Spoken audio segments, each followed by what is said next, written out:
यहाँ पे भी हम बनाने लगे हैं चिकन कढ़ाई। ये देखिए जी, लहसुन का पेस्ट जो इसमें शामिल कर रही हूँ बस पे ज़रूरत।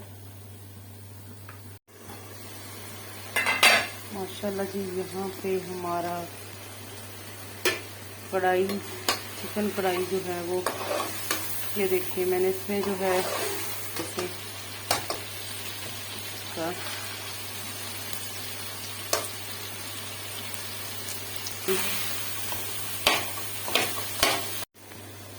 आके तोड़ दे मैनू भरा, मैं तेन आके दे देना मम्मा। मैं जाना वा, मैनू दे दो यार, मैं तो सो के अग गया ते पागल हो गया। अलग ही मच्छम पातियाँ सी, रेड और सूखा धनिया पीसे आया, और जनाब हल्दी मैंने पहले से इसमें शामिल कर ली है। बाकी जो है ना इसमें डालेंगे कोरमा मसाला,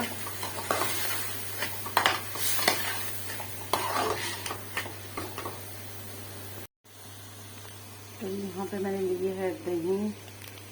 दही तकरीबन 4 टीस्पून दही है, 4 चम्मच। और इसमें हम शामिल करेंगे कोरमा मसाला, हस्बे ज़रूरत 1 टीस्पून हमने भर के इसमें शामिल कर लिए है। अब मैं इसमें डालने लगी हूँ। तो यहाँ पे जी अल्हम्दुलिल्लाह हमारी कढ़ाई जो है वो रेडी हो चुकी है, बिल्कुल तैयार। और चूल्हा जो है वो बंद कर देते हैं, और अब इसमें हम धनिया जो है वो डाल देते हैं। वाह, बड़ी प्यारी खुशबू वाली धनिया आजकल आया हुआ है, तो ले जी।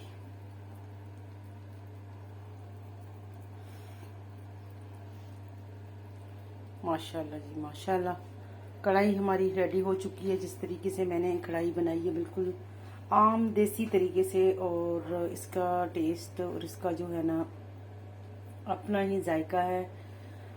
बहुत ही ज़बरदस्त इसका टेस्ट है, बहुत ही अल्हम्दुलिल्लाह। इसका देखिए यहाँ पे बरकत के साथ बन गया है, और ना मैंने प्याज को साड़ा है, तो ना इसमें मसलन के ब्राउन किया, ना इसको जिस तरीके से मैंने आपको दिखाया सारा कुछ मैंने इकट्ठा डाल के और फिर इसकी बुनाई शुरू कर दी। करते करते अब ये कंडीशन आ गया, भूनते भूनते माशाल्लाह सारा कुछ ओके हो गया। ये दो फिर मैं आपको थोड़ा सा ला के दिखा देती हूँ। ये देखिए माशाल्लाह मसाला बहुत ज़बरदस्त बन गया है, और कढ़ाई हमारी रेडी हो चुकी है अल्हम्दुलिल्लाह। तो चैनल को लाइक किया करें, सब्सक्राइब किया करें, और मुझे प्यारे प्यारे कमेंट किया करें। अल्लाह हाफिज़।